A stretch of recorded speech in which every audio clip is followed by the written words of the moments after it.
حضرت سیدہ خدیجۃ الکبریٰ سلام اللہ علیہا آپ وہ ہیں کہ جن کو یہ شرف حاصل ہوا کہ امہات المومنین بنی۔ حضور نبی رحمت صلی اللہ علیہ وآلہ وسلم کی سب سے پہلی زوجہ، ازواج مطہرات میں سے سب سے پہلا جن کا نمبر ہے وہ حضرت سیدہ خدیجۃ الکبریٰ سلام اللہ علیہا ہے۔ آپ کا وصال 10 رمضان المبارک کو ہے۔ آپ کی ولادت واقعہ فیل سے 15 سال قبل ہوئی۔ جب واقعہ فیل ہوا اس وقت آپ کی عمر مبارک 15 سال تھی۔ حضور نبی رحمت صلی اللہ علیہ وآلہ وسلم کے ساتھ شادی سے پہلے 2 مرتبہ آپ کی شادی نکاح آپ کا ہو چکا تھا۔ آپ کے دونوں خاوند فوت ہو چکے تھے، بیوہ ہو چکی تھی، اور ان سے آپ کے 2 بیٹے بھی تھے۔ سیرت نگاروں نے، مورخین نے لکھا ہے کہ ان میں سے ایک بچپن میں فوت ہو گیا، ایک بڑے ہوئے جن کا نام ہند تھا۔ انہوں نے حضور نبی رحمت صلی اللہ علیہ وآلہ وسلم پر ایمان بھی لائے اور ان کو شرف صحابیت بھی اللہ رب العالمین نے عطا کیا، اور حضور نبی کریم صلی اللہ علیہ وآلہ وسلم کا جن لوگوں نے حسن بیان کیا، حضور کے ہونٹوں مبارکوں کو، حضور کے رخسار کو، آنکھوں مبارکوں کو جنہوں نے بیان کیا، ان میں سے ایک نمایاں شخصیت حضرت ہندہ کی ہے جو حضرت خدیجۃ الکبریٰ سلام اللہ علیہا کے بیٹے ہیں۔ حضرت خدیجۃ الکبریٰ کے والد بڑے تاجر تھے، کاروبار کرنے والے بڑے لوگوں میں سے ان کا نام تھا۔ وہ فوت ہو گئے۔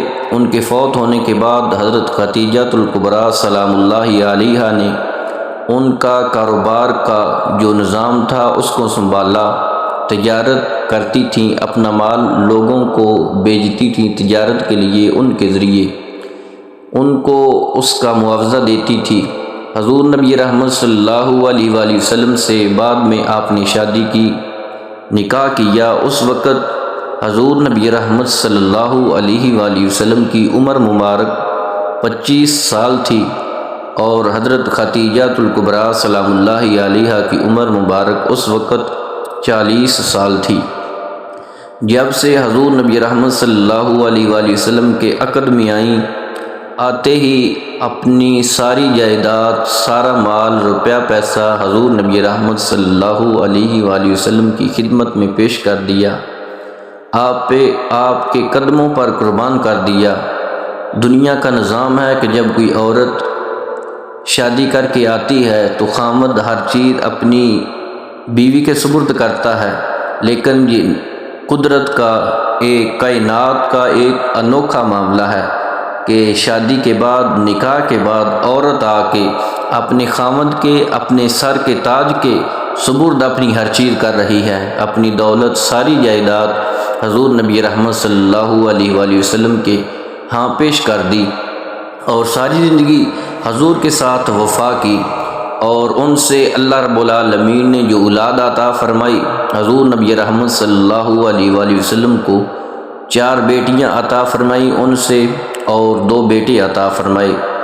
3 بیٹے حضور کے ہوئے، تیسرا بیٹا حضور نبی رحمت صلی اللہ علیہ وآلہ وسلم کا حضرت ماریہ قبطیہ رضی اللہ عنہا سے ہوا۔ حضور نبی رحمت صلی اللہ علیہ وآلہ وسلم کی ساری اولاد 4 بیٹے، 3 بیٹے اور 4 بیٹیاں ہیں۔ حضرت خدیجۃ الکبریٰ سلام اللہ علیہا نے ساری زندگی حضور کے ساتھ وفا کی۔ جو پہلے جن کی کئی کنیزیں تھیں، کئی غلام تھے کام کرنے کے لیے، خدمت کرنے کے لیے، جب حضور کی خدمت میں حاضر ہوئیں، حضور کے نکاح میں آئیں، آ کے حضور کے گھر کی صفائی بھی کی، آپ کے کپڑے بھی دھوئے، اور کھانا بھی حضور کے لیے پکایا۔ ایک دن کھانا پکا کے حضور نبی رحمت صلی اللہ علیہ وآلہ وسلم کے پیچھے غار حرا میں لے کے جا رہی تھیں۔ حضرت جبریل امین حضور نبی رحمت صلی اللہ علیہ وآلہ وسلم کی خدمت اقدس میں حاضر ہوئے۔ عرض کیا، یا رسول اللہ صلی اللہ علیہ وآلہ وسلم، حضرت خدیجۃ الکبریٰ سلام اللہ علیہا کھانا لے کے آپ کے لیے آ رہی ہے۔ یا رسول اللہ، ان کو اللہ رب العالمین کا سلام ہے، اللہ رب العالمین ان کو سلام کہتا ہے۔ یا رسول اللہ، میرا سلام بھی عرض کیجیے گا، میرا سلام بھی ان کو کہیے گا۔ اور جب حضرت خدیجہ الکبریٰ سلام اللہ علیہا آئیں، حضور نبی رحمت صلی اللہ علیہ وآلہ وسلم نے فرمایا کہ اے خدیجہ، اللہ رب العالمین تمہیں سلام کہتا ہے، اور جبریل امین بھی تمہیں سلام کہتے ہیں۔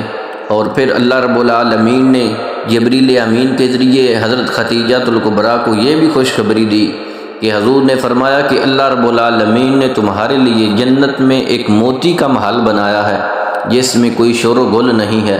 اللہ رب العالمین نے جنت کی بشارت اور پھر جنت میں ایک محل کی بشارت اس کائنات میں، اس دنیا میں ان کو دی، اور ساری زندگی انہوں نے حضور کے ساتھ وفا کی۔ زمانہ جہلیت میں بھی ابا پردہ تھیں، جب اسلام یا بھی پردے کا حکم نازل نہیں ہوا تھا، اس وقت بھی وہ پردہ کرتی تھیں، اور زمانہ جہلیت میں بھی وہ طاہرہ کے لقب سے مشہور تھی، اور ساری زندگی حضور نبی رحمت صلی اللہ علیہ وآلہ وسلم کی خدمت کی۔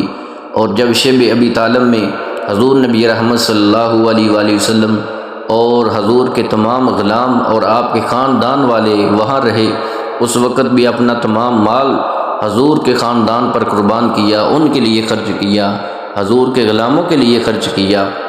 اور پھر وہاں رہتے ہوئے آپ کی طبیعت ناساز ہوئی۔ اسی ناساز طبیعت ہونے کی وجہ سے جب اس بائیکاٹ کا ختم ہوا، وہ بائیکاٹ جب شب ابی طالب کا جو حصہ وہاں رہے، اس کے بعد جب آپ وہاں سے نکلے، وہ طبیعت پھر نہ سنبھلی، پھر آخر وہ طبیعت خراب ہوتی ہوتی اللہ رب العالمین کے ہاں جا ملی۔ 10 رمضان المبارک کو حضرت خدیجہ الکبریٰ سلام اللہ علیہا اس دنیا فانی سے رخصت ہو گئی۔ آپ کا ذکر کرنا ہمارے لیے باعث نجات بھی ہے، ہمارے لیے باعث مغفرت بھی ہے، اور حضور نبی رحمت صلی اللہ علیہ وآلہ وسلم حضرت خدیجہ الکبریٰ سلام اللہ علیہا کے ذکر سے خوش بھی ہوتے ہیں۔